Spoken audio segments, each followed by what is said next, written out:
مساء الخير. هنتكلم النهارده على مسلسلات رمضان بعد 3 اسبوع من رمضان ما عدى. هنتكلم على 3 مسلسلات معانا النهارده: الحشاشين، وبدون سابق انذار، وخالد نور، وولده نور خير. مسلسل الحشاشين بطولة كريم عبد العزيز واحمد عيد، وتأليف عبد الرحيم كمال، واخراج بيتر ميمي.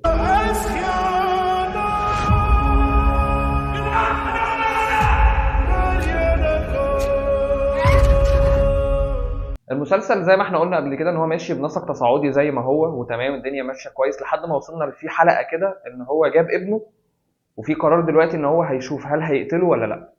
الحلقه ديت انا لحد دلوقتي مش عارف هم عملوها ازاي، لان اصلا يعني انا كنت متوقع ان هو اكيد مش هيقتله لان ده ابنه.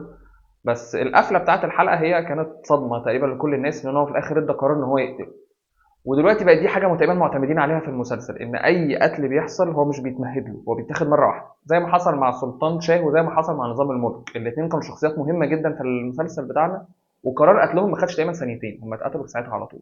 ودي حاجه حلوه بتخلي ان في صدمه، وبتخلي الناس تبقى مبسوطه اكتر وهي بتتفرج، او بيحصل عامل شك اكتر للناس، فبيخلي الناس مهتمه اصلا بالاحداث اللي جايه.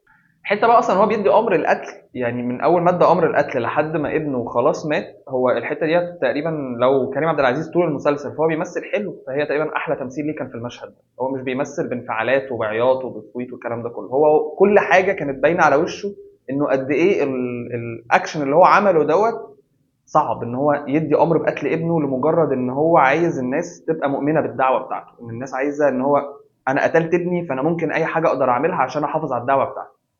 حته بقى كمان برضو اللي هي بتاعت يجلد بدون رحمه، اللي هو قالها على زيد بن سيحون اللي هو المفروض صاحبه.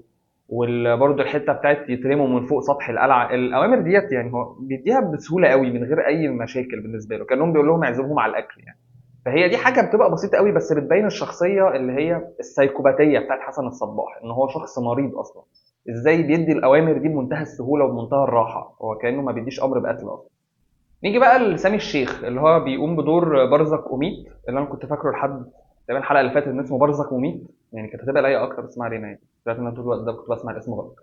الراجل دوت يعني مش عارف ليه احنا كنا مستنيين مسلسل تاريخي زي الحشاشين عشان نكتشفه. يعني الراجل تمثيله حلو قوي، و يعني كل مشاهد الاشتباكات تقريبا هو اللي بيقوم بيها لوحده. يعني هو عامل مجهود جامد جدا بصراحه في المسلسل، ويمكن هو العلامه المميزه قوي في المسلسل.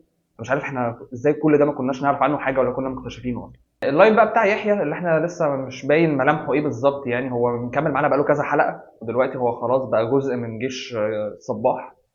ويعني هو تقريبا موجود دلوقتي في القلعه بس عشان يبين برضو ان قد ايه الشخص ده شخص سادي، اللي هو حسن الصباح، ان هو يجيبه في نفس الوقت مع الشخص اللي قتل ابوه وامه اللي هو زيد بن سيحون، ان هو عمال يلعب بيهم كده ويتسلى بيهم ان هما الاثنين يبقوا مع بعض، يعني مع ان زيد ده المفروض كان صاحبه واللي هو من الثلاثه الكبار بتوع الجماعه، لكن هو الشخصيه بتاعته مريضه يعني، فعمال يلعب بيهم كانهم شطرنج اصلا.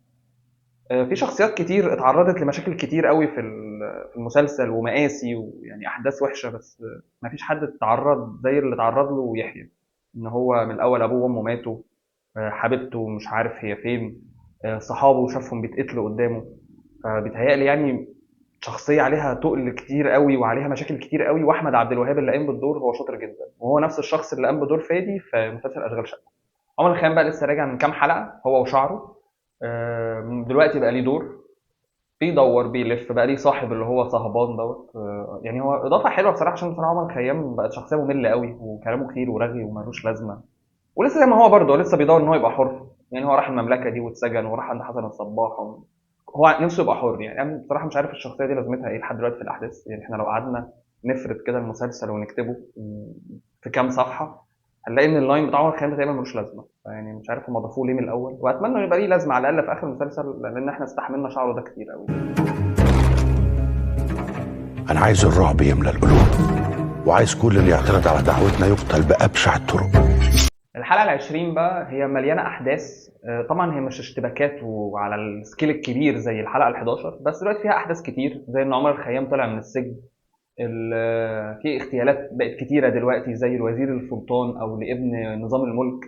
الثلاث أصحاب دلوقتي اللي هم دخلوا القلعة إن هم بيتآمروا على حسن الصباح، داخلين بيعملوا نفسهم إن هم تبع الدعوة بتاعه، لكن هم عايزين أصلا يقتلوه. خلاص دلوقتي بيحاولوا خلاص وبيتفقوا إن هم يقتلوه، وبعدين بيفشلوا كمان في المحاولة. وبقى ساعتها حسن الصباح بيعمل حاجه طبعا برضو بتدل على قد ايه ان هو شخصيه ساديه وشخصيه مريضه، ان هو بيخلي يحيى يختار هو هيقتل مين من صحابه الاول، يعني مش هيقتلهم او لا هو هيشوف هو هيبدا بمين. الحلقه دي كانت مكتوبه حلوه قوي بصراحه يعني من عبد الرحيم كمال، وان هو السيت اب بتاعها لحد اخر الحته ديت كانت حلوه قوي. وقفلت برضو بتشويق عشان ما نعرفش الحلقه خلصت على ايه، وعرفنا بعدها في الحلقه اللي بعدها ان الاثنين اصلا ماتوا، وان دلوقتي شخصيه يحيى بقت من كبار الفرسان بتوع جماعه الحشاشين.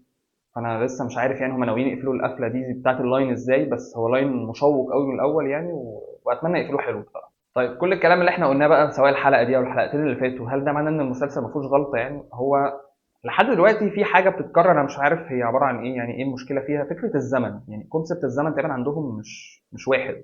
يعني احنا في حلقه هو قتل ابنه، اللي هو دلوقتي اصلا من حلقتين كان شاب صغير او عيل صغير، دلوقتي بقى شخص كبير عمل غلطه قتله، ولما قتله كان جنبه ابنه التاني طفل صغير، بعدها باربع حلقات بقى شحط بيروح يدربه على القتل والاشتباكات.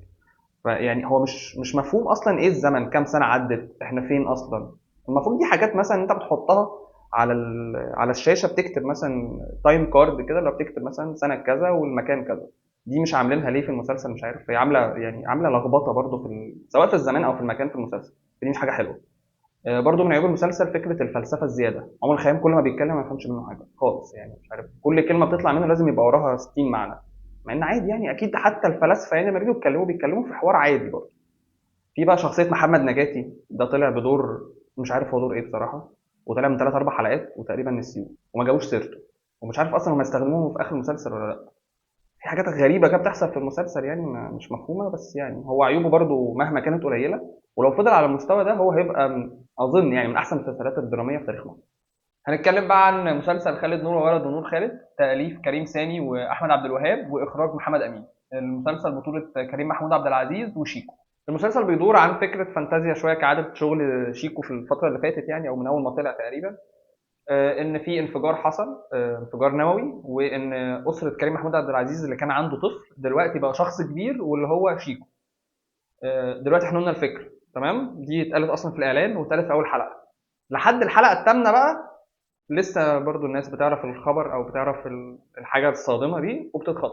8 حلقات، مسلسل 15 حلقه، نص الحلقات او نص المسلسل بتاعنا نفس الفكره و شويه كلام. يعني هو احنا بنكتب تقريبا اول حلقه، بنكتب اول سطر، وبعدين الباقي بقى ربك بيسهل، يعني هو بيمشوا تقريبا في الحلقات بتاعتنا، تقريبا مفيش كتابه اصلا يعني.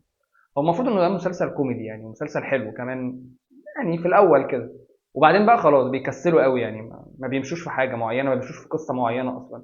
هو دلوقتي المفروض ان هم عايزين يعرفوا ايه اللي حصل وايه الاحداث اللي عملت الموضوع ده. افيهات بقى كتير طبعا ملهاش داعي، مش عارف يعني ملهاش اي فرشه خالص. يعني احنا كنا بنتكلم مثلا على اشغال شقه، ان بتبقى الشخصيه بتعمل او بتقول افيه عشان دي الشخصيه هي لايقه عليها.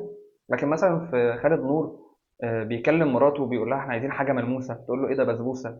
طب ما انت مش مطلعها طرشه، ما هو يعني ايه الافيه او ده مكانه ايه اصلا يعني، محدش عارف بصراحه. دي حاجه يعني انا مش عارف الوم عليها مين بصراحه، يعني سواء الكتابه ولا الاخراج، بس انا هلوم عليها واحد زي شيكو، لان ده المفروض اصلا هو بيكتب كوميديا من زمان، يعني معظم الافلام اللي هو قام بيها هو بيكتبها. فانت عارف ازاي تكتب كوميدي وازاي عارف تكتب فانتازيا وعارف ازاي تميكس بين الاثنين. فيعني هي ديت عليه هو بصراحه.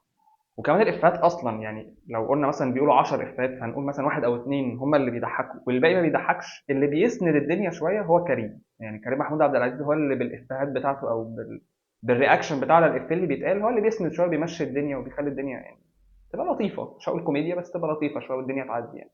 فهو ده اللي يعتبر شايل المسلسل لحد دلوقتي. وصلنا بقى لنص المسلسل دلوقتي، عدى 8 حلقات ولسه برضه زي ما قلنا ان الشخصيات بتتفاجئ كل مره. مفيش بس غير شخصية حمزة العيدي اللي هو كان قايم بدور زميله في المفاعل، اللي هو طلع هو والبشاميلا بتاعته ان هو مخه خف يعني بعد الحادثة.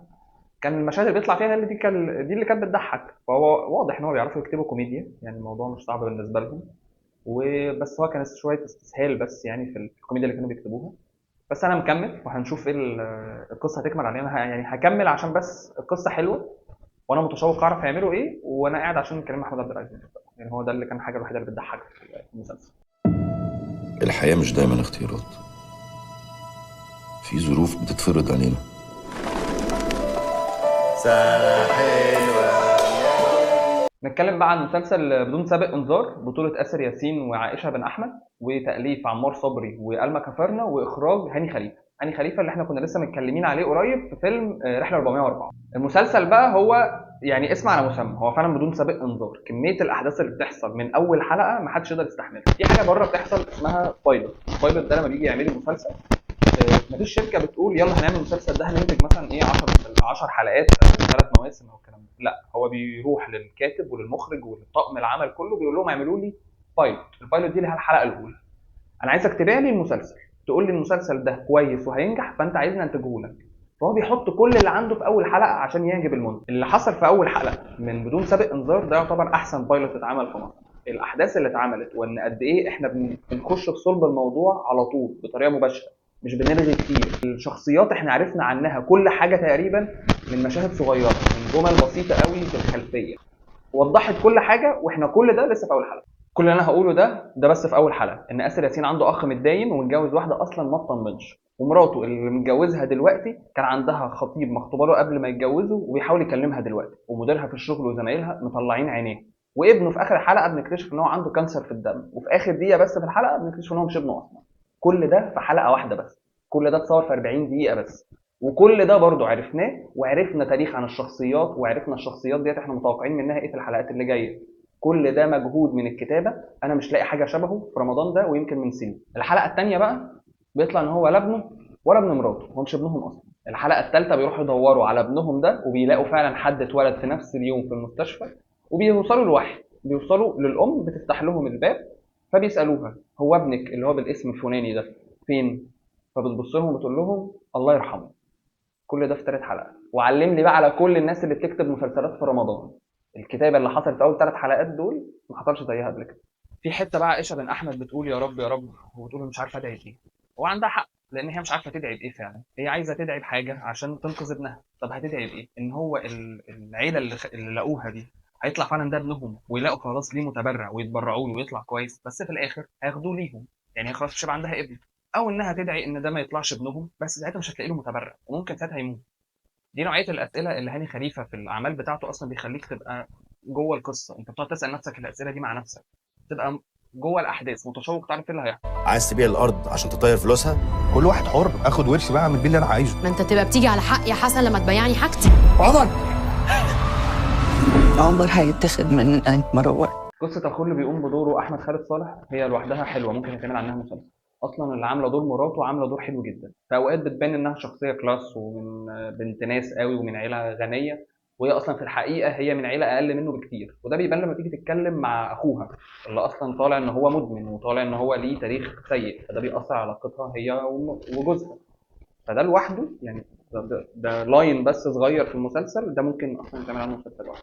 فده يعني من التشبع اللي موجود في المسلسل، ومن القصص الكتير، اللاينات الكتيره في المسلسل اللي هي مكتوبه حلو. الواد بقى اللي عامل عماريكو اللي هو ابنهم ده مش عارف بصراحه جايبينه منين. الواد في مشاهد ليه كده بيخلي الواحد عايز يعيط، واوقات تانية بيخليك عايز تضحك وعايز تبقى مبسوط.